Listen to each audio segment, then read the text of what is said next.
So I wanted to show everybody how to utilize this excellent grapher from Desmos to be able to show what the slope fields for these differential equations of first orders look like.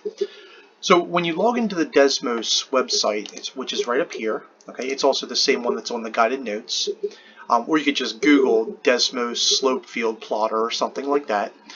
Then what happens is there's going to be two fields that you can enter to be able to get the slope field, and then if you know a particular solution, you can actually plot it on the slope field. So let's say, for instance, that we went through and we plotted the differential equation, a pretty simplistic one, like negative 6xy.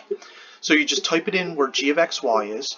Notice that g of xy is defined as the derivative dy dx, so it's really dy dx equals negative 6xy.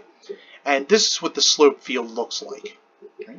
Now, I'm going to show you that you can plot one of the solutions on here. All right? But before I do that, this little marker right here, this can actually show you what the slope is at a specific point. All right? So if I was to drag this, I want you to notice that right here, and this looks like it's going to be the point 1, negative 1, the slope is going to be positive. And it looks exactly like what the slope is if I were to just go through and move this over just a little bit. And you can kind of trace it. So if I was to trace it to the right, I want you to notice that the slope keeps getting bigger and bigger, tending toward infinity or a vertical line. And then the closer I move it towards the y-axis, then it just becomes, as soon as it gets really, really close there, it becomes 0 almost. So if you want to know the slope at a particular point, you just go ahead and drag this little dot around, and that's just going to be your movable point. All right. Now, if you wanted to plot a particular solution, so I went through and I solved, and I got the particular solution for this in terms of x.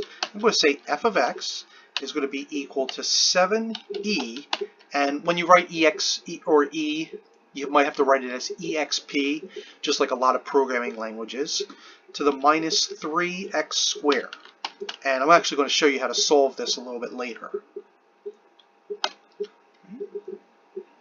And what you'll notice is that this curve follows precisely the slope field. All right? And notice right here at the point of inflection, the critical value, the slope is exactly 0. Right? I'm going to take this dot and I'm going to move it just on top of here, and you can see that the slope field is precisely in the direction of the curve. Right? And I'll move it up to that point of inflection to show you that as we reach the vertex of this function, it does turn over. All right? Now it's really difficult. You might have to zoom in just a little bit to be able to get a really, really accurate representation of this, but it's really cool how it can do that. And not surprisingly, the slope of the tangent, the secant line there, as it cuts through the 2 points, becomes the slope of the tangent line and actually mirrors the behavior of the function, just like it did in Calculus 1 when you did linear approximation, or even in Calculus 3 for those of you that have taken it, it mirrors that two-dimensional plane, the tangent plane at a specific point. So this is a really cool application that I found that you guys can utilize for some of your homework problems, just to check to make sure that the graph is indeed following the direction field when you plot it.